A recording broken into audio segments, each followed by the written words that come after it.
Welcome to Fighter to Fighter, the podcast where warriors talk real, where we break down the good, the bad, and the ugly of combat sports, from victories to setbacks, from the bright lights to the battles that nobody sees. This is the place where raw conversations, real stories, and the truth behind the fight game. I'm your host, former UFC fighter Sean Spencer, bringing firsthand experience and insight and the mindset it takes to survive and succeed inside and outside the arena. Whether you're a fighter, fan, coach, or someone battling through life, this is the podcast for you. No fluff, no fake hype, just real talk. This is Fighter to Fighter. Let's get to it. What's going on? We're back with another episode of the Fighter to Fighter podcast. This is the podcast where warriors talk real about the good, the bad, and ugly of combat sports and life. I have with me today a very special guest. I'm looking forward to this interview. We have an American mixed martial artist who has competed in mixed martial arts organizations like LFC, the well-known Legacy Fighting Alliance, and some of the top dogs in MMA, the Ultimate Fighting Championship. He's been a professional since 2009, and he has 17 professional fights. He's the owner and operator of Dynamite Striking. He's a husband, a father, and an overall great guy. Introducing Kid Dynamite, Charles Dwayne Byrd. Thank you, Sean. Thank you for having me. I like how you put the emphasis on Dwayne. I appreciate that.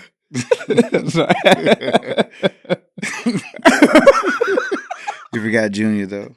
That's right. You are a junior. Yeah, I saw that. He's a junior. Yeah. I'm a junior. So let's talk about that a little bit. You're fine.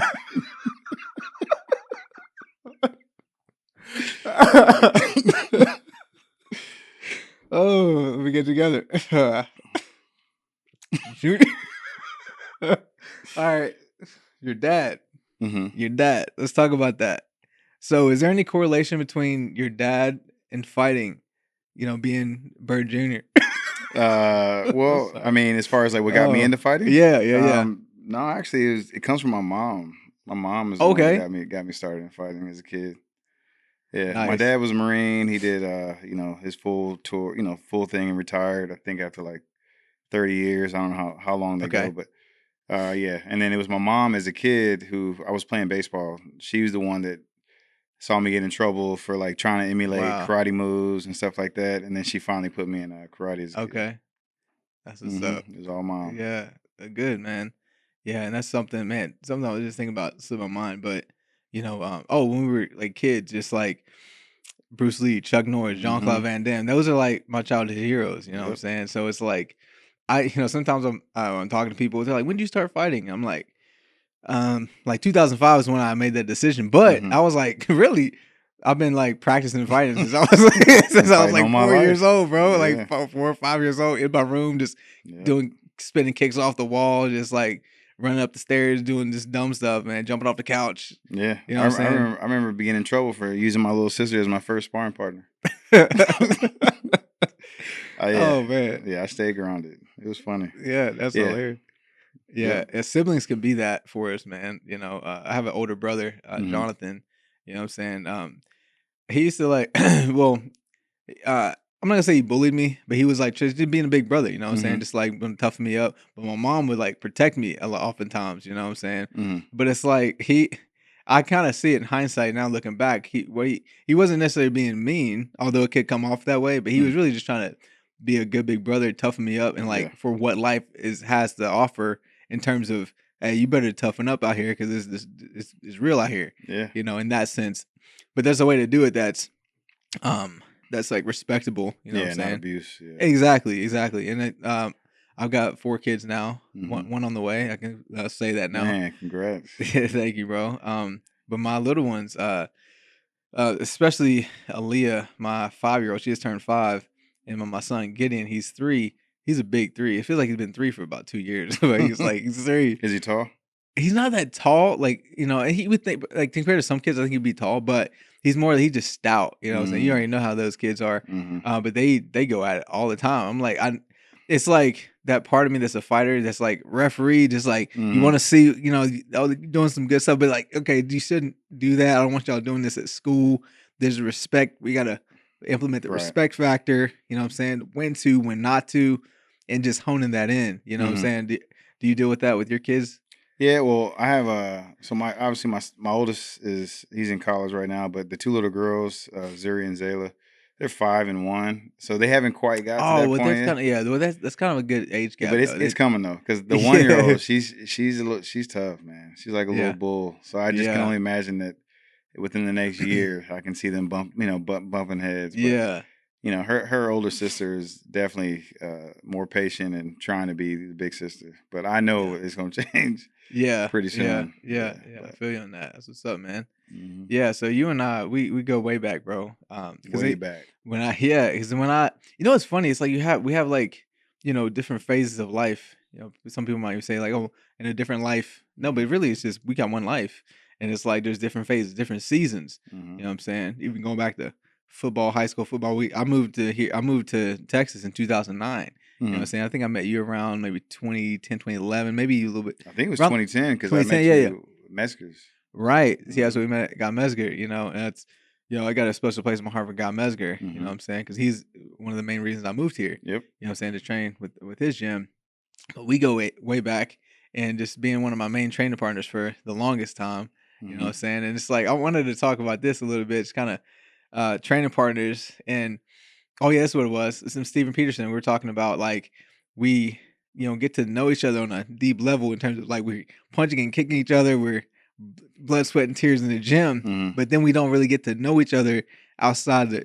It's Yeah. outside the gym in Mhm, a way in a brother to brother way. In mhm. that way, like life and navigating life. A lot of us, you know what I'm saying. Right. Some of us do kind of link up, but for the most part, like we didn't really get to do that a whole lot. You Mhm. know what I'm saying? Because we all have separate lives and different things. But we in the gym training. Yeah, and I think a lot of that was just the way the structure of what our training was, Yeah. and our commitment to like just being professionals. It Right. was just business. You come in, and obviously we sweat, we bleed, we hurt each other, but at the same time, it's like when we're in there for that hour, we're in there to work, Yeah. and then and I think that was the mindset, and I think honestly that's what allowed us all to achieve some form of success is that we kept it focused. Yeah. And I mean, look at us now. I mean, look at Yeah. you. 100%. Just always finding ways to adapt to be Yeah. successful. So I mean, and even Ocho, like Yeah. he's been killing it, doing what he's doing, and I Yeah. think that's part of the reason why. I mean, thinks I've been to some gyms where the environment is too family oriented or too friendly, which I'm not against that. I love that, Yeah. but it can definitely cause a lot of confusion and just take you off the goal. And the Yeah. goal is to be successful. The reason why you're leaving your family at home is to be successful. So. Yeah. Yeah. Yeah. 100%. And yeah, that's a whole conversation itself too. Just the dynamic between you know, um, friendships, training partners, Hmm. business, in the business and friendship. Like it took me a long time to really understand that, Hmm. because I was like, I was kind of like young, naive. You know what I'm saying? It's like if I know you, I talking to you, you're my friend. Hmm. That's very dangerous. Yeah, it You know what I'm is. saying? It's a It very is. dangerous mindset.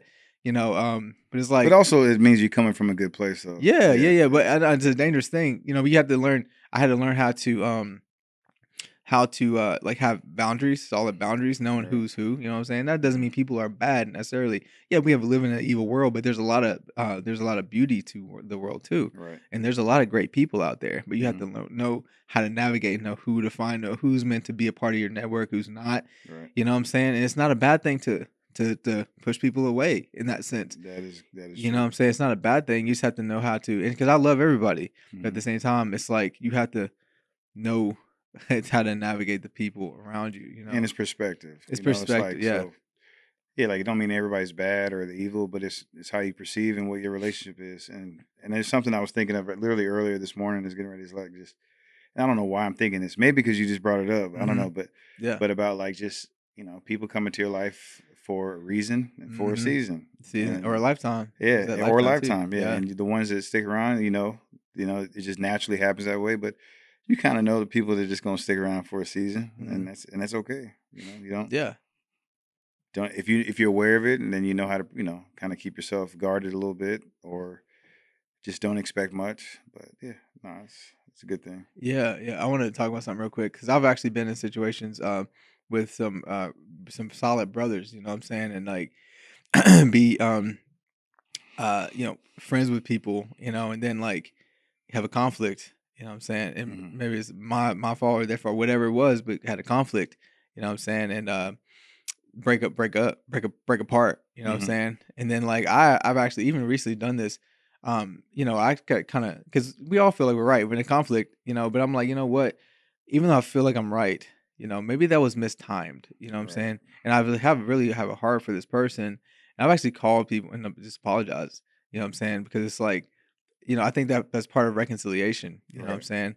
saying? Just being, somebody that's not in your life and being back in your life, you know what I'm saying? Another friend of mine I did that with, and somebody I thought, and I was like, hey, that was just a seasonal person, but it's like came around, and I like we made amends, we Mhm. reconciled, and it's like I think this is a lifetime person, you know what I'm Right. saying? So that right there was super encouraging, you know what I'm saying? And I want to encourage the people out there too, just to kind of like maybe look at things from a different perspective, you know what I'm saying? Like checking your own heart and just like you know and just growing in maturity and just having conversations and not running from conversations but having the hard conversation, you know what I'm saying? Yeah, and that's something that what you just said, you hit it on the nail right there.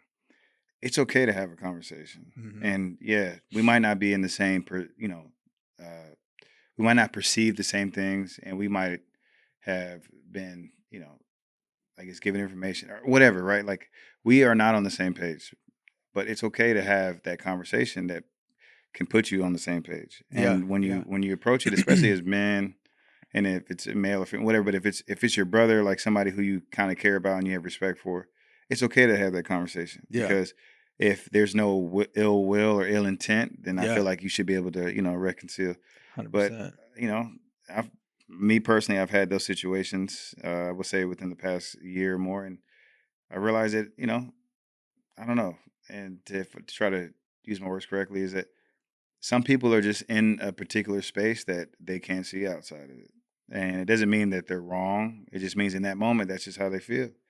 And, you just forgive those people and you just move on. And it can be Yeah, vice versa for myself. I'm viewing things yeah, from my perspective and I could be wrong. And I yeah, maybe if I had more insight, my mind would yeah, change. But yeah, one thing when it comes to like this, like I said, when you have your friends and the guys that you roll with and your team or whoever, like that bond will always be there, and I always got respect for you. Like no matter what, like we all want to see each other succeed, and that will always be that where it is, and that's it. Like if it's meant to reconcile, then it will, and that's just yeah, kind of how I look at it. yeah. No, that's awesome, bro. And while we're on this, I want to talk about something. There's been,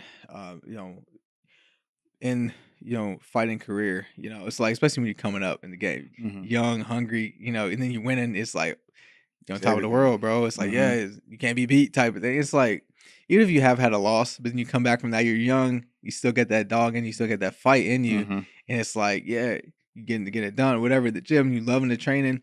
And then maybe something happens to a fighter, I'm not gonna say it happens to all fighters, but I think at some point you reach this point of just like not want to train as much or just like dealing with life stuff and you get Right. into this lull and you want to come back. And it's like there was a time where I was kind of starting to phase out and I was like, I need to reinvent myself. I feel like there's something going on where I don't want to quit Right. because I'm not a quitter, Right. but I need to pause. There's something happening to where I need to just take a break.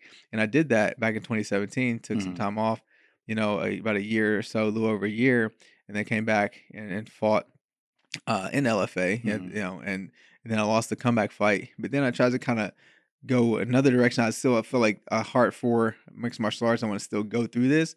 But then I was like, okay, let me just shift it, we'll go maybe the boxing route, Hmm. and then a training partner of mine, you know, called me up, hey, can you help me come train with this fight? La la. La. And it was like I wanted to just because I had the love for that person, and I Hmm. was like, I want to get in there and train with this person, and make them better. But I was like, I didn't know how to say no. I'm dealing with this, Hmm. so I was like, okay, I'm gonna try to get through or whatever. And I didn't come through. Yeah. You know what I'm saying? And it's also in my mind, I was like, you know what? I don't want to be the reason why this person loses. I understand You know what I'm completely. saying? It's like, cause Hmm. how if I'm not my best, bro, like Hmm. how am I gonna help this person get to their best? No, I You see what I'm agree. I saying? agree with you. So it's like I've actually, and that's before I had the maturity to have the conversation and actually articulate how I feel. You know what I'm saying? I could do it now, but then at the time, it's like I kind of said yes, halfway yes, and I just didn't show up. I was trying to make the commitment to do it. I just couldn't do it. You know what I'm Mhm. saying? And it's like for those type of things, situations in life, you just got to forgive people Yeah. because you never know where they're at. You know what I'm Yeah, saying? you don't. And it's a hard world out here for a lot of people, and nobody's different. So it's like, yeah, maybe in that moment you just said you were not in the right space. You were trying to focus on boxing, and you just didn't feel like at that moment that it could be something that you can give your full, you know, like when you're on your game, like you're a dangerous dude. Maybe you knew at that moment, like, man, I just need to kind of like just keep pulling back from this so I can kind of revamp myself. And I'm sure he probably, like I said, he's looking at you and you're like, this is the guy that he knows is going to Yeah. be out there and give him the right work and really help him kind of elevate and be ready for his fight. But I mean, I feel like, like I said, time makes everything understandable. And I'm sure he probably understands now, like, yeah, I get it. You weren't Yeah. ready, but it's a hard game. I mean, it's a hard world, especially in Yeah. fighters, we're taught to be like, it's you first. That's just what it Yeah. is, right? So, It's a very selfish, hmm thing. I think we talked about this previous podcast, but like just the fighter, the mindset, the game is can be selfish because it's like it's not like I'm trying to take something, but it is like a you want to go into the gym, dominate, it's like run the show type of thing. Like it's a very selfish path, but right. you want to be human. You want to love and give, but that's like our way of doing it. hmm So it's a very thing. It's a give and take. You know what I'm saying? It's a Yin and very yang. interesting. Yeah, Yeah. yeah. It's a very interesting, interesting thing. Um, but yeah, conflict, man. And I think when I want to kind of open up and talk about this, even like the UFC this past weekend. Did hmm you get to see the fights? I did. Yeah, I did. Yeah, I was on a flight. I was trying to catch him. I was like on the Paramount app, and like I had some layovers, and I was trying to catch it, and the Wi-Fi was all jacked up or whatever. But I was seeing little clips, little snippets. But let's just talk about even like the Bobby Green, hmm Terrence McKinney Yeah. situation. Yeah, that was You know what I'm wild. saying? It's out there, so we can talk about it. Um, even like training partners or boys fighting each other. That's Yeah. actually something I never did. I'm thankful for that. Yeah, I wouldn't want to do that. Yeah. Yeah. Yeah, exactly. So it's like a situation. I'm not gonna get into their situation, but even like just talking about the fight itself, it's like, we had, and I didn't see the whole thing, but then Terrence McKinney, I heard he was like winning and then it came back and then Bobby Green Yeah, got I the mean, he win. was pretty much he had Bobby on the fence or on the cage the whole fight. Just, I mean, he was just pressuring him. Um, and then what shot on him was just had some good solid top control, and then looked like he was going for a rear naked choke, but he was staying composed through it all. And then once he got back up to his feet, he just kind of slowed down. He just switched immediately. Wow. Yeah, and then I want to say it was a liver shot. I Um, saw the ends. I yeah, saw the it ends. looked like it was a liver shot that maybe bounced off the elbow. I don't know, but yeah, he fell down and that was it. He had like 10 Yeah. seconds left. Yeah, It was yeah. I wild. saw the end part. Yeah, I want to see the whole thing, man. Go back to it. Um, but even like that, talking about experience, you know what I'm saying? Because like I think Bobby Green was 39, Terrence Mm. McKinney is like 31, maybe. He's a Yeah, little I didn't know younger. he was. Yeah, he's something like. I know he's I young. think he's Yeah. 31. I think that's what I saw on the tail of the tape. I think hmm so. But either way, it was a pretty significant age gap. And close to 10 years can make a huge difference. You know what I'm Yeah. saying? But then they got these fighters coming up now that are the longevity word. It's like it's a real thing. hmm You got these fighters that are having longevity. You know what I'm saying, taking care of their body, not doing the hard sparring and things like that. But Yes. I think that played a big factor for this fight. Even though Bobby Green has been in some wars and things, and I think that was part of like Terrence McKinney taking over early, without seeing the fight, but getting your perspective, without seeing the fight. Terrence McKinney taking over early. That's just part of that young gun hmm coming in against the old dog. You know what I'm Yep. saying? But then kind of gassed, and then the old dog takes over in that experience factor. You know what I'm saying? Yeah, I think Bobby in general. Like I've had to scout him one time for fighting when Diego was gonna fight him. Yeah, He yeah, uh he's just fighting a different fight. And I think he's totally okay and comfortable with every part of where the fight might go. Whether he be, it's him getting his nose, busted up. He just doesn't care. And yeah. he's just fighting his fight. He's comfortable in his space the entire time. And if hmm you can't keep up with that for 15 minutes, you know, you might get him for 10, but he's gonna get you for that last 5. And I think Yeah. that fight was just kind of how I expect Bobby Green to fight anybody. Like he's just Mhm. always okay, unless you put him out, like repeat Right. and all that. But other Exactly. than that, like, but if they fight, as long as he's on his feet, he's comfortable. He's okay with the violence. He's okay with the chaos, and that's just who he is, and that's the way Yeah. he fights. And saying he's a dog, man. Like watching Yeah, him do that, I was 100%. like, God, dog. He just Yeah. took, but you know, it looked like it was just one way the whole way, and then he just stayed calm and collected. He never Yeah. got, you know, he just never it looked like he never got flustered in a way. He was Yeah. just dealing with it. Yeah, and that's a seasoned veteran, you know what I'm saying? That's Mhm. some I mean, and even, like, talking about, going to, like, fights that we've had, in our own personal, journeys, just having that dog in us and having Mhm. that resiliency. I mean, Mhm. how important is that in not just in combat sports, but in life itself? Man, it's huge. Just having that mindset of just like I got to keep going. I got to keep going. I got to keep going. It's a big skill or just something to have in you because things happen and adjustments need Yeah. to be made. Pivots you need to step offline and do something else. And I think it's a great quality that a lot of fighters have, and that's why a lot of fighters I feel like are a lot more humble than some. Yeah. Is because we're just so used to dealing with adversity, and it just creates just a stronger man Yeah. and woman. 100%. Yeah, Yeah. 100%. My mind's going here. I'm gonna go here. And podcasts, social media stuff or whatever. It's like people are, I want to go viral. I want to get it don't Mhm. matter to me. But I do know some things may spark controversy, and it's like I only want to go down those paths if it's like I feel like there's gonna be a good conversation to help me help somebody or other people have these same thoughts, Mhm. what I'm saying, about certain things. So I want to open this up. Um so we're talking about like, even like faith, what I'm Mhm. saying? And I want to kind of talk about this because I want to get your opinion on this. Being a warrior. So Conor McGregor, and I'd have this conversation with him, what I'm Mhm. saying? Um, so he goes, I've seen, and I think he talked about this, you know, he went on an ayahuasca trip. Mhm. I You think it heard was about this? I began. Whatever it was. Yeah. It was a psychedelic, Yes. right?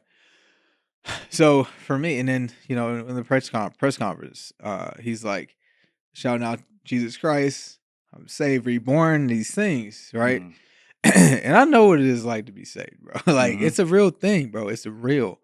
But it's like if you introduce a psychedelic into this salvation experience, what actually is happening, and also too after post fight, which I didn't get to see the whole fight, but I saw what happened. Mhm. It didn't take long, obviously. Yeah, like 60 seconds. Yeah, something like that, um, and now he has to reinvent himself. I don't It think seems so. no. No. So he says this. He says this on a post. It said, "I'm getting closer." What do you think he meant by that? I think he's looking for a lot of redemption, Okay. and I think he's struggling with the fact that, the person that he was portraying himself to be for like the past, let's say, I don't know, let's say after Mayweather, was it like, It's like 5 years or something like that. yeah, let's say 5 years ago.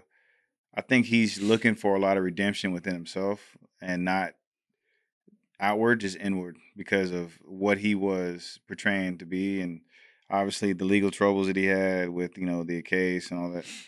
Um, yeah, I just think he's just looking for that redemption to feel okay with who he is because he is a person that, obviously is the most iconic person in the sport. Everybody Yeah, knows. If you don't know MMA, you know Conor McGregor. 100%.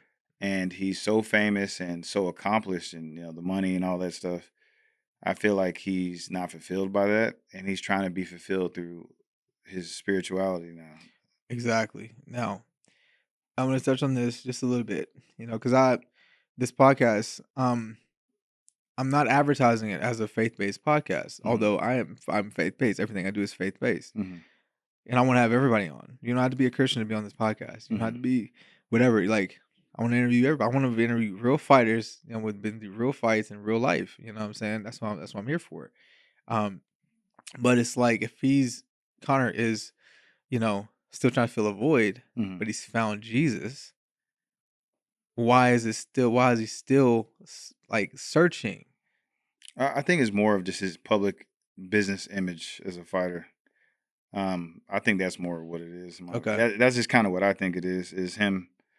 Not necessarily he's not fulfilled like through his faith. I think it's more of like, I can show you that I can make these mistakes and do these things, and I can show you that I can change all that and still be on top.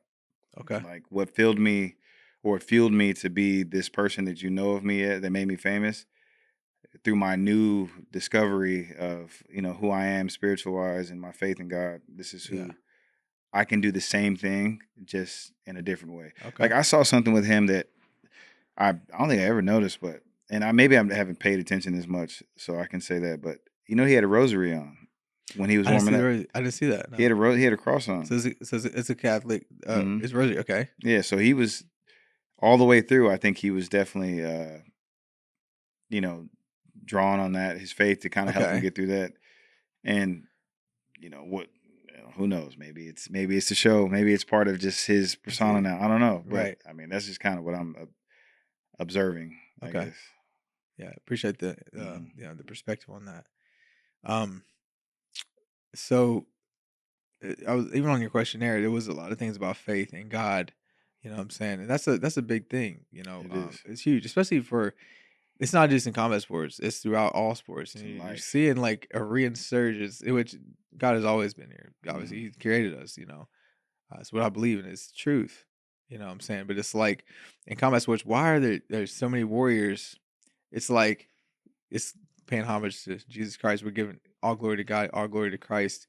You know what I'm saying? It's like it's something happening. If you've seen it, if you've been paying attention, it's like happening more and more.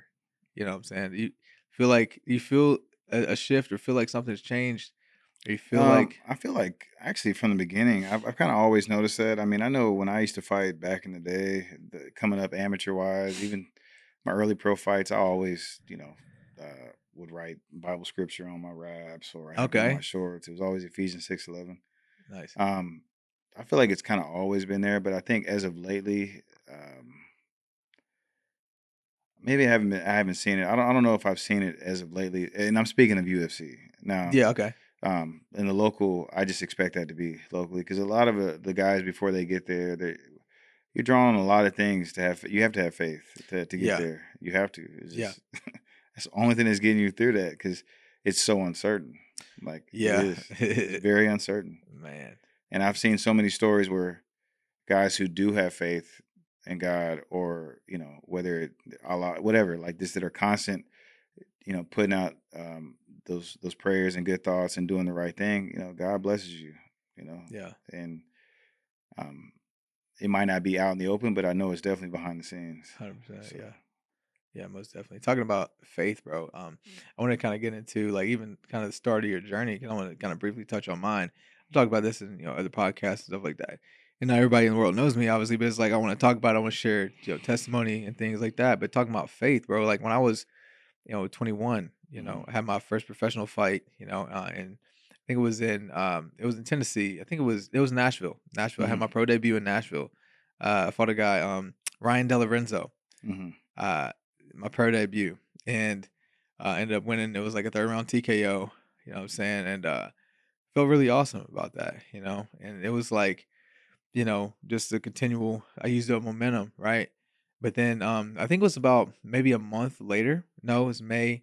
I say May 2nd, 2000. May, June, July, August. So 5 months later, like in that process, I made a plan with a good friend of mine, to move to Dallas, Texas. mhm, So I grew up in Bluefield, Virginia, a small town. mhm, So it's like, small towns. I'm like small town thinking, Walmart's a big deal, what I'm saying? So it's like, haven't seen any of the world yet. It's mhm. like I took that, this step of faith, called a leap of faith, if you will, because it did feel like a leap, leaving everything I knew about life to find a better life, what I'm saying, and pursue this thing called mixed martial arts Mhm. in hopes of making it to the UFC. You know what I'm Yeah, saying? Yeah. So I got to how say something yeah. because I don't think you did yourself do justice on that. I Okay. remember you telling me a story that was very inspiring, and I feel like people should know that about you if you have not said it yet. But your actual first fight was the Rough and Rowdy Brawl. Of course. Oh yeah. Oh yeah. So, Yeah. and That I was my remember first pro fight. Yeah. I remember you telling me Yeah. this story about the Rough and Rowdy Brawl, Yeah. and you just tested yourself and you won, and then you went through this. I think you were kind of like thinking like, well, do I continue with this? What do I do? And I think if I remember the story correctly, somebody in your family was kind of dismissive. Is that what you told me? Yeah. Okay. I'm not gonna say who, but I remember Yeah, you yeah. saying that somebody in your family was dismissive. Yeah. And that catapulted you to where you were. And Yeah. I was very inspired by that because it just tells you how strong mentally you are as a man, and just and faith in God and just who you were, that you instill like, all right, well, I'm gonna show you. You don't believe in me, I'm gonna show you. And here it was. I remember sparring you, and I remember you were just always a dog sparring. I'm like, God, Sean. Yeah. I like look around the room, I see Sean. I'm like, all right, I get ready for Sean. Just to know though, like it was something that as simple as that, you could have just took that on the chin and be like, oh, okay, I guess. Now you like, nah, and here you are, and famous in the UFC, and just watching and just. And I've used you in so many examples about mental strength and how you were. I used it in the gym when I was at Fortis about just how mentally strong you were. And I knew, I was like, man, it's like, I used to tell this story all the time about you on the cage. Yeah. It was like, I was shit on this guy, and it was like his feet would get stuck under the cage. I could not get this guy off the cage. Yeah. And I just realized that, but it made me better as far as like learning how to take people down in the open, because it was just pointless. Like once I know you got there, I'm like, I'm not even gonna do this. I'm gonna let him off the cage or whatever. Yeah. But no, I've that story you should definitely if you want to go more in depth. But that's a very inspiring story, because it tells you just how strong mentally you were as a person, and we all know that about you. Yeah. And but just knowing that it came from something like that, where you would just test yourself, and somebody was like, didn't give you that proof, like, all right, I'm gonna show you. Right. I'm gonna show you, and here you are. Yeah. No, and thanks for bringing that up. And I'm encouraged by that as well. And but it was my dad. Mm-hmm. It was my dad, and I've talked to him about it, quite a few times, and I actually had to forgive my dad, because it did light a fire in me. But actually I went one step further and thanked him for that, because if he hadn't done that, and I don't know, like I was young, I was like 17, 18. I think it was before the first Rough and Rowdy Brawl that I had. It was right when I was like starting to tell people I wanted to be a fighter and all these things. I wasn't a fighter growing up like that, but I had that warrior in me. I just didn't know what it was. You know what I'm saying? I had some anger issues and things like that. Like, where do I put this? But God set me on that course. But I did thank my dad for that. I've forgiven him, you know what I'm saying? And we have a good relationship now. That's awesome. We've went back and forth in relationships. I've had to reconcile with my dad even recently, because, just like even my growth and my maturity, but also too I need to have respect for my dad. You know what I'm saying? We grew up as men, and now I see things different. You know what I'm saying? But this is still my dad. It's my earthly father, and I want to pay respect to him. You know what I'm saying? And his journey in his life. So, but yeah, man, mental toughness, intestinal fortitude. It's a huge deal. You know what I'm saying? And but you were one of those guys too. I had to like level my game up to go against you. You know what I'm saying? You had a lot of skills, man. The Muay Thai was on point. You know what I'm saying? And even there was times in Jiu Jitsu, bro, like you would just tap me. I'm like, I can't. I was like, I don't know what he's doing. But on this topic, I want to talk about this. Jiu Jitsu, how it differs from other sports, but also to mixed martial arts, combining it, and also the difference between training jujitsu and actually learning jujitsu. Okay. 2 different things. I want to hear your take on that. So you said training and then learning? Training jujitsu. So like in mixed martial arts, a lot of mixed martial arts train jujitsu, to get better at fighting. You know what I'm saying? We know we need ground game. We know we need good hands. We know we need some wrestling. We know we need some Muay Thai skills, kicks and elbows and things like that. But it's like, and I'm gonna say more mainly jujitsu because that's what I'm focused on right now. I was training jiu-jitsu. I'm like, I want to know what I need to know. Training it, going through the motions of actually training it, still enjoying it. Learning, there's some learning there too, but it's more of a training aspect to implement it into a fight. Yes. is Okay. different than actually learning jiu-jitsu, Mm-hmm. actually getting involved in the culture, Mm-hmm. going to the gym and then humble yourself to the point where you're like, then you can humble yourself on the mat in terms of like MMA coaches, whatever. But it's like, it's a different type of process, I feel, learning jiu-jitsu and actually slowing things down, Yeah. actually putting on the gi. You know what I'm Yes. saying? I'm actually starting to fall in love with the gi, bro. I don't, I only train gi or no gi once a week. Oh, That's that's awesome. That's the Carlos Machado kind of model method. Mm-hmm.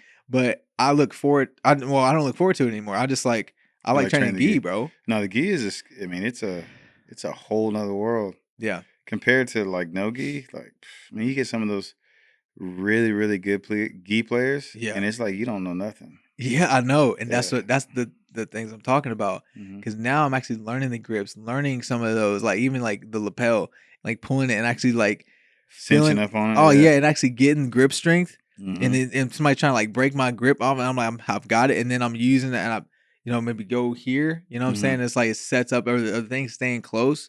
I'm actually learning, and also be like, not like going like for something like exploding and everything, trying Right. to get the dominant position, but actually like, why is this working? Look, I'm like, hey, I'm pulling this the gi here. Okay, I'm seeing the gi is going into their neck. Oh, does that set up a lapel choke over here? Let me try that. And Mm-hmm. slowing it down. You know what I'm saying? This person doesn't know I'm like thinking this. Mm-hmm. Maybe they know I'm trying something, but it's like I slowed it down. I'm actually learning. And then like when the coach actually, goes back over something, whenever I'm like looking at this like from a logical standpoint, I'm not trying to win. Mm-hmm. I'm like literally trying to learn now. You know what I'm Right. saying? I'm not trying thinking about not thinking about a fight that I'm gonna win next No, week or that's whatever. You see what I'm amazing. saying? No, that's amazing. Yeah, Yeah. when you can just enjoy the art for what it is. And I know, like back in the day, I feel like uh, I remember there was a few guys that just only did it to survive Yeah. the particular transition, and I kind of always wanted to be, in my mind, like good at everything, Yeah. and I wanted to be like knowledgeable of everything. So I used to try to. I know what jujitsu was like.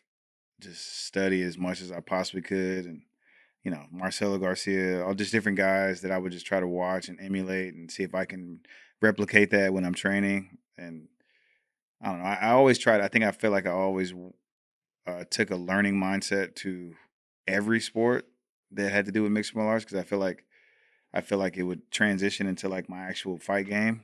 Yeah. Yeah, I feel like yeah, but there is a difference though of training it and then understanding it what it is. And jiu-jitsu is one of those things I feel like it's just constantly evolving. Yeah.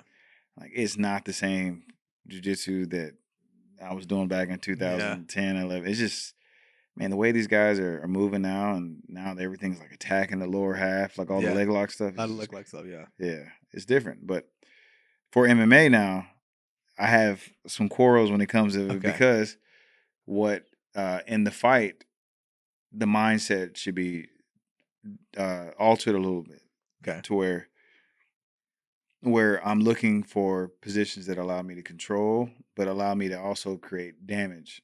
Yeah. And jujitsu, if you don't train it in the fighting aspect, you will keep an attachment, or you'll go for situations where your head's in the wrong spot, like Yeah. an inverted whatever or Yeah. deep Yeah. half, all this stuff, Right. where you're more vulnerable to take a strike, where you should be able to know when you're doing one or the other. Yeah. Like, but and when 100%. you're doing MMA jiu-jitsu or MMA grappling or whatever, keep it to where you're constantly reminding yourself of the fight and where your strikes might come from, or pinning positions and all that. Speaking of, I hate to go back this, but Bobby Okay. Green and Terrence McKinney, man, Yeah. he had a mount, and he had a mount on Bobby, and he had him in what I call like 12. 12. Oh, 12. like you talk like a 12-year-old kid. No, Oh. like Oh. stop resisting, like sorry. I just put Yeah, that. but like he had him Yeah. in a handcuff position, Oh, hey. and Okay. and Yeah. he was beating the dog shit. Oh He was my beating him up, god. so I hate this cuss, but Yeah. he was Yeah. beating him Yeah. up. Yeah.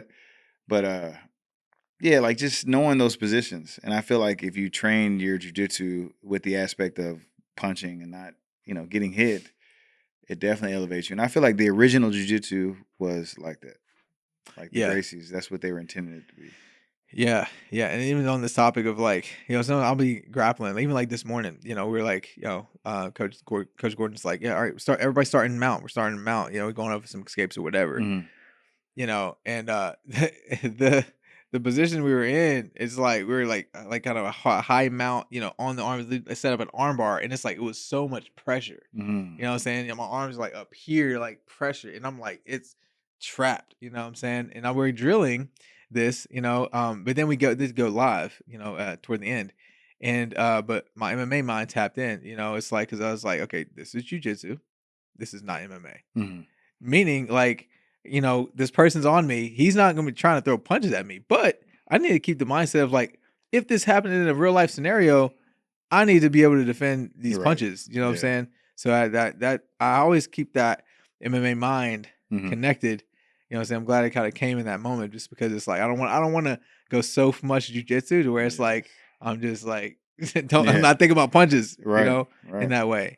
You know what I'm saying? And I think that's important.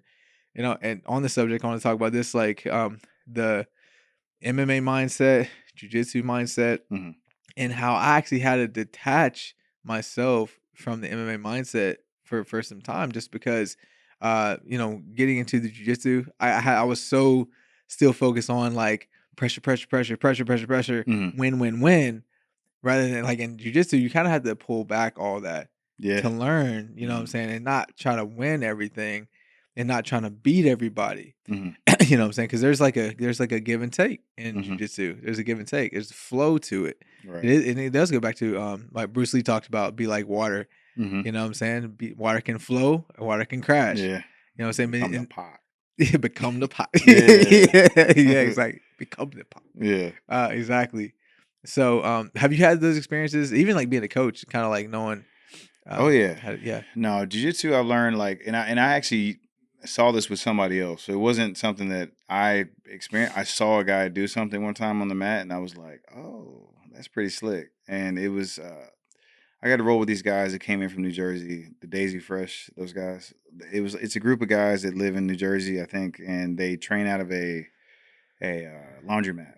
And they're like really good. It's Pettigo. I can't remember the name. Okay. Pettigo Jiu-Jitsu, but they're all really, really good. And they just dedicate themselves to training on the mat. And when these guys came in during the pandemic, I got to roll with a few of them, and they're just really high level guys. Okay? Yeah. There was a guy that was there that was rolling, and I don't know who this guy is, but I was observing him roll, and I knew that what I was dealing with in the roll, I was in that go kind of like I wasn't settled in, because a lot of their attacks were, the new age stuff. Like everybody's hitting these like really slick, Like inside heel hook like, entries, nogi. Yeah. And I watched this guy literally lay on the mat, and he just kind of hugged himself. And he would just kind of like play possum. He just lay there. And he was submitting all of them. Yeah. He wasn't meeting them with the same resistance. He was just kind of like, And he was a black belt. And I was just I was really impressed with like, man, this guy's not even trying. And he's just like running through all of them. And I realized like, in our mind, especially the competitor, like the MMA mindset, is like we want to deal with it right then and there. And then we're so used to either framing and punching or whatever. But I think the high level jiu-jitsu, man, they're empty. They're so empty. They're just kind of dealing with what comes naturally or what comes first. Or they already have those understanding of certain positions that, experience gives you. But yeah, the high level guys, man, they don't look like they're trying. Yeah. They don't. Yeah. I've noticed that too. It's funny about that. I think I told somebody this recently.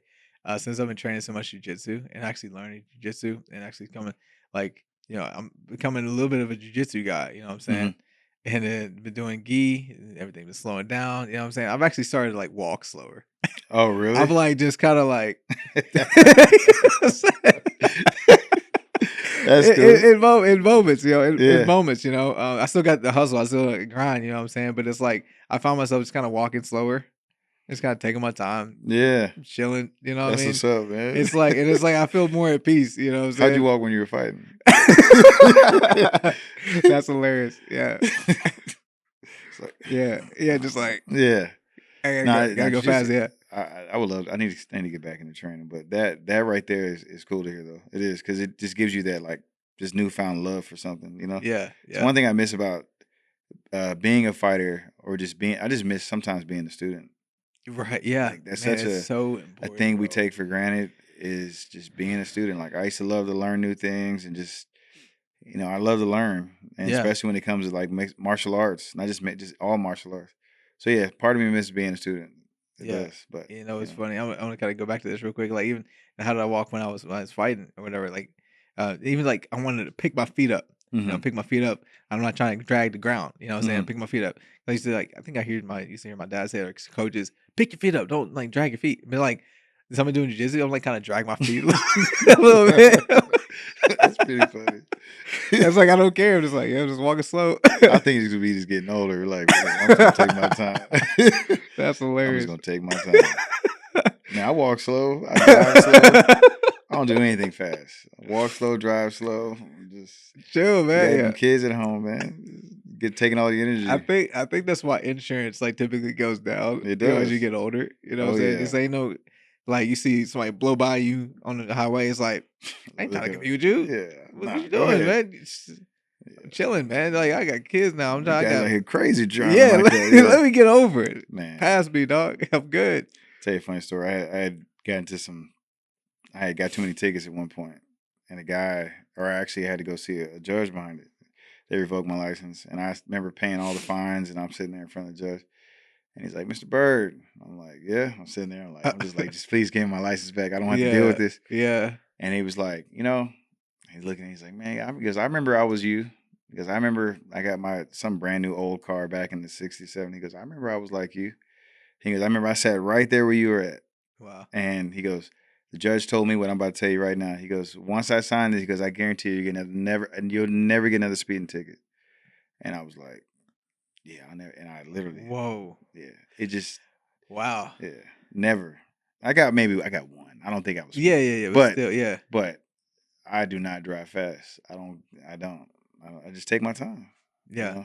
And I think that's even like, of course, maturity as you get older, but also too the integrity you have for even just like that the judge, and it's like the authority he had in that moment. It's like you don't want to let him down. Well, he's Type of teaching me thing. something, And he's right? teaching you exactly. Yeah, He's teaching you something too. It's like and also too it goes back to like the power of a father voice. You know what I'm Mm-hmm. saying?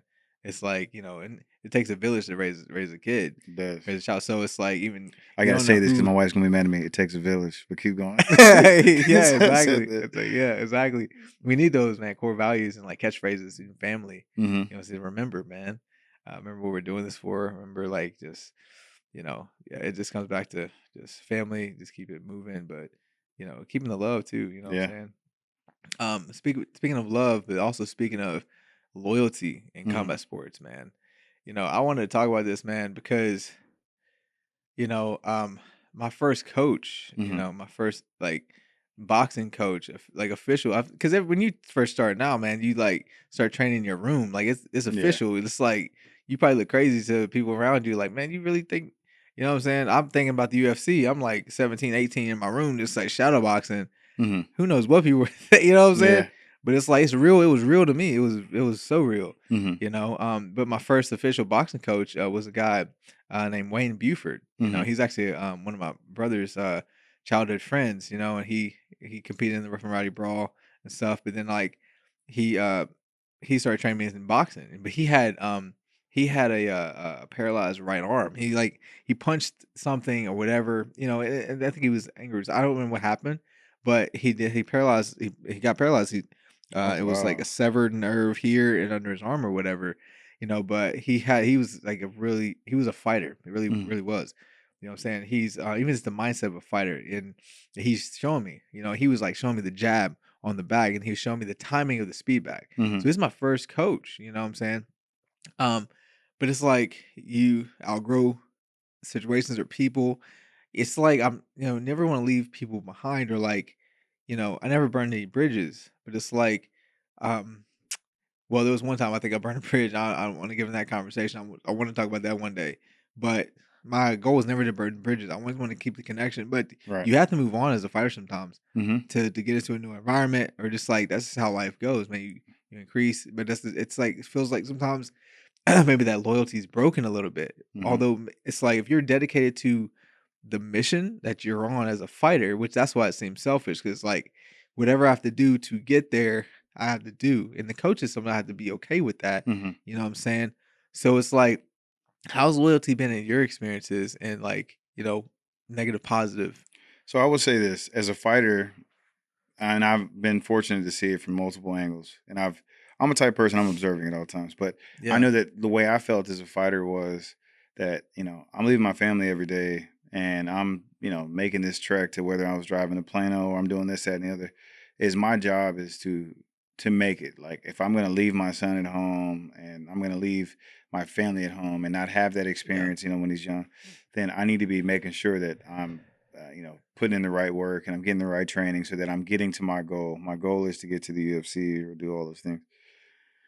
And it's okay when you're a fighter because it is about you. You go in there by Mhm. yourself and you go and it's just your life's on the line, your health's on the line, your family's well-being's on the line. So it's okay if some things are not working in your favor and you need to make an adjustment.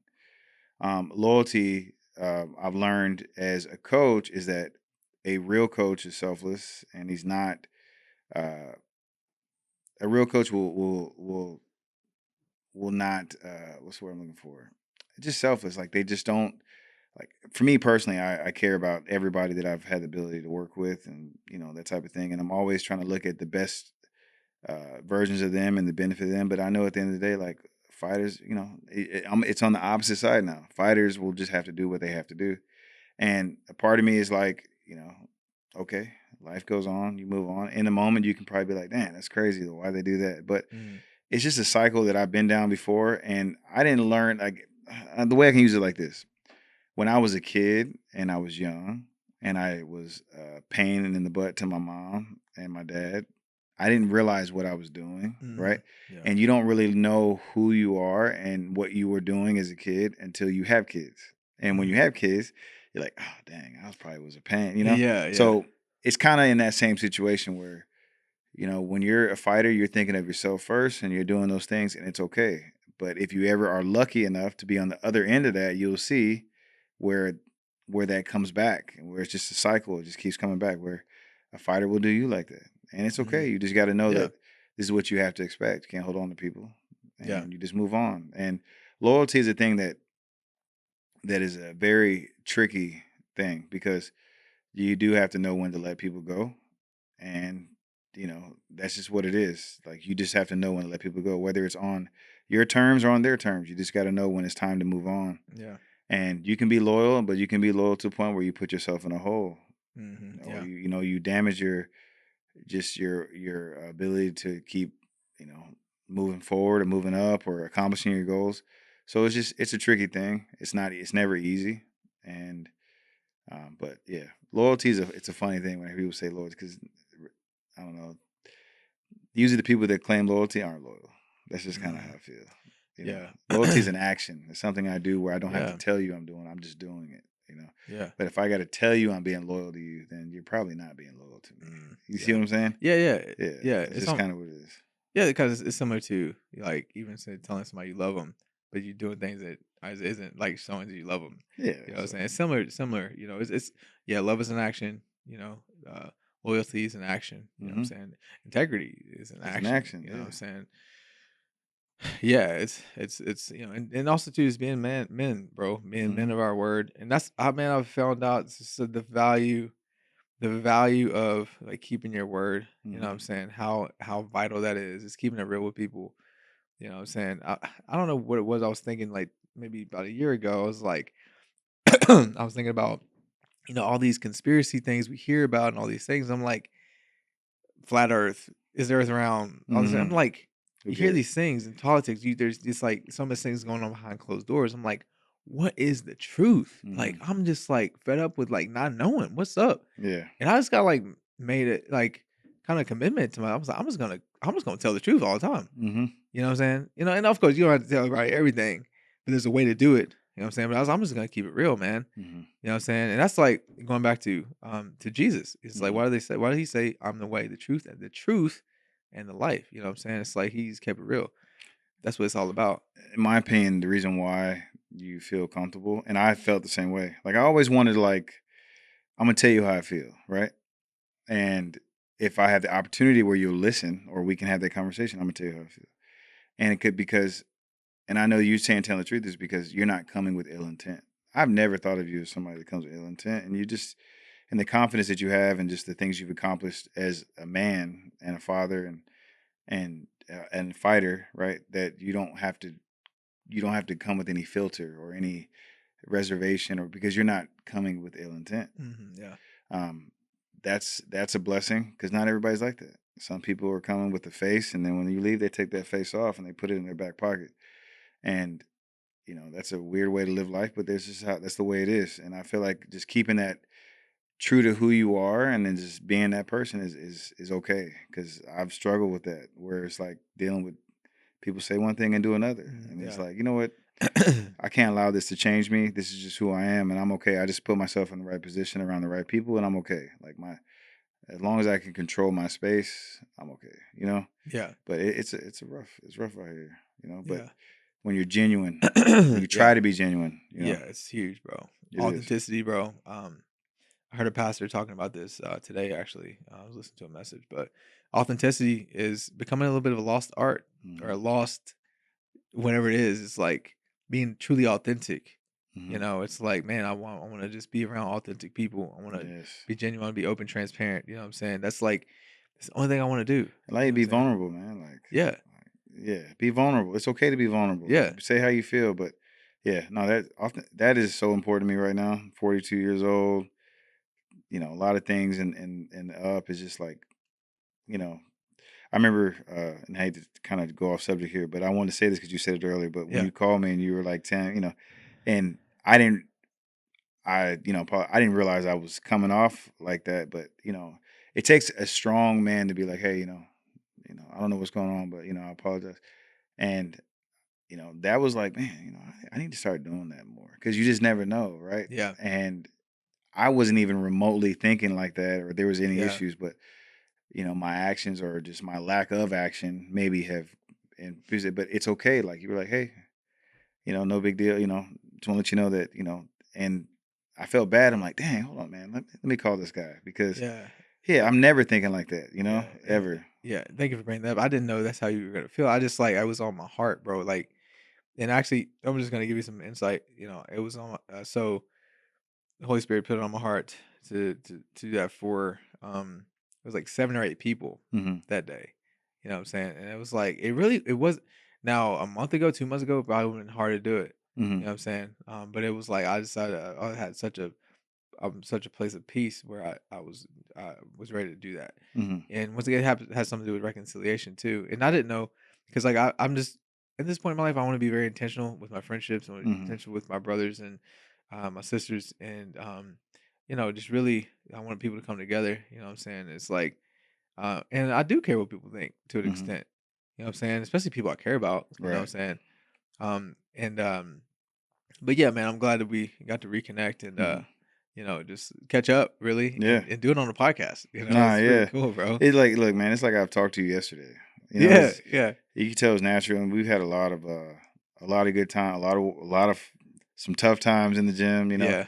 But ultimately, like I said, I've used you so many different examples. The amount of respect I have for you is just a fighter, and just what you provide, and just the ability to just how tough you are, the grit, just your whole career. Like, it was inspiring for a lot of people, and a lot of us, we're your peers, but at the same time, we're like, man, dude, Sean's a problem. You just keep coming. I said, hey, I'll tell you, I see you across the mat. I'm like, you want to go next? I'm like, all right, here we go. And it's funny because you could feel that as a fighter, as an athlete, because it's like, I want to, I do want to be liked. I want people to want me around, but in fighting, it's like, because if you're the dog, it's like people can avoid you or whatever, and it's like, I've had moments like that with you, like, okay, here's Charles, let's get it. You know what I'm saying? I just know, you have to just go and raise the bar. I just know that right the there. competitiveness is never going to end, and it's like, you hit me, I hit you, and then we just start doing this. And that's what I'm talking about. Like, oh, I'm man, like, man, there's a whole conversation here too. I want to kind of see if I can touch on this a little bit, because that's also too, like, something in Jiu Jitsu is like not competing, and it's like, in two fighters competing, it's like, it's never gonna stop. It's gonna keep going. To actually, and it's like, you feel like if you don't do that, you're like losing or quitting or something, not doing your best. Yeah. But in Jiu Jitsu, it's like, it's okay to do that sometimes. Like, you're not like giving up, but you kind of like, explore something else. You explore, okay, this person has my arm. I'm not gonna I'm not gonna fight it. Mm-hmm. I'm gonna just like go with it a little bit. Mm-hmm. Okay, there's some space over here. Like, okay, now you tuck your elbow in, but I didn't like force Yeah. myself to do it. You know what I'm Yeah. saying? So like, there's things with that, but it's hard to do that in MMA because it's It like, is. but at the same time, there's light sparring, Mm-hmm. but in the mindset, you know, I sometimes want to like spar. I want to feel like sparring, but not getting in there with somebody that's like has got a fight in 2 weeks and they're just like ready to knock you Yeah. I out. mean, it's a time and a You know, place. definitely. Yeah. I know, like in Thai culture, they don't really spar hard. They play around, but they're also fighting so often that it's okay. You know, Yeah, like, but yeah, like I've done it both ways. I feel like this is a time and a place. It's not good every time, yeah, and it's good when you need it. And I've learned something also too that I've learned as a coach, that it depends on the fighter. So it's not, every fighter's not the same. Like a guy that you know, and a guy that you know will always just go forward and is just gonna, you know, go through the fire no matter what. That's just his style. You don't maybe spar him hard. yeah, You know, you yeah. maybe be more tactical. And a guy that might be a little bit more tentative or might not be willing to kind of engage as much, then you got to force that guy to come out of that shell. But Yeah, when you get a guy that you know is, uh, you know, tough and just going to go for and go for, you protect them by not them damaging themselves before the fight. You know, that yeah. type of thing. I feel you. Cool. Yeah, we're gonna wrap it up. It's a great conversation, man. I'm Yes, super thankful that we got to do this. we gotta do it again, man. Heck yeah, man. Yeah, I There's definitely a appreciate you part having two. me There's on. definitely a part two. We got to do it in the future. Yeah. Tell the people. This is some things you got going on without revealing everything. Mhm. Tell the people some things you got going on, and you know, as we wrap it up. So yeah, I'm still dynamite striking. Just working with anybody, local fighters, anybody that just wants to learn striking or mixed martial arts at a really high level. You can reach me on Dynamite Byrd MMA on Instagram, Dynamite Striking on Instagram. But yeah, just working every day, and there's some good things coming that I'm excited that I'll reveal soon. But I'm just, man, I'm grateful. One thing I want to say is I'm very grateful. I'm grateful for everything that I've experienced in the past, let's say 10 years of combat sports, and you know, my journey as a fighter, my journey as coaching, being around some just really high level fighters and athletes, and just I'm just grateful, and I'm just ready to kind of keep growing within the sport and just keep, you know, putting God first and just showing, you know, just doing things in a different way. Mm, But no, I'm just grateful, man. I don't yeah, have any that's good. ill feelings or anything. I'm just thankful for being at this moment right here talking to you, and Yeah, you know, just I'm just grateful. that's awesome, man. Cool. Yeah, gratitude, man. Your attitude determines your altitude, but also too, your gratitude determines your altitude. Yes, sir. Only one more thing. One more thing for the listeners, man. If you leave the listeners with something, a nugget, share something. What would you leave them with? Uh, D Wayne. D Wayne. Oh yeah, I was gonna let y'all know. My middle name is Tyrone. It's So Tyrone. yeah, Oh man, yeah, bro, yeah. that is. That's why I want to get around. I got the producer laughing. Yeah. That's Oh yeah. man, just you know, uh, I don't have like those quibs that I know some guys are good at throwing out there. But man, just be honest, be you, and just be grateful. Honestly, like what you have, what you're experiencing, whether it's good or bad right now, it's going to change. And that as long as you remember that everything happens for a reason, and you don't never make it who you are, and let it change your entire trajectory. If you know where you're going and you know your goals, I just feel like you should just be willing to adjust at all Yeah, times and just 100%. not put too much into one scenario. That's awesome, man. Well, cool, man. We're gonna wrap it up. Man, that was an awesome episode of the Yes. Fighter to Fighter podcast. The podcast where warriors talk real about the good, the bad, and the ugly of combat sports and life. Until next time, peace, love, respect. And also, if you like what we're doing here with Fighter to Fighter, you can support our brand by going to our website, thegoldflameinitiative.com. We have the Warrior Prayer Book on there. We have, you know, the new Warrior 100 shirt. We have the Warrior for Christ shirt. Different things going on. We have a lot of events going on. So go to my website and check out everything out on there, thegoldflameinitiative.com. And also, we have a new bundle out. We get the Warrior Prayer Book, we get the Warrior 100 shirt, and we also get the Warrior for Christ shirt, all for $57. So that's a deal you can't beat. So yeah, go to the website, check it all out. Talk to you later.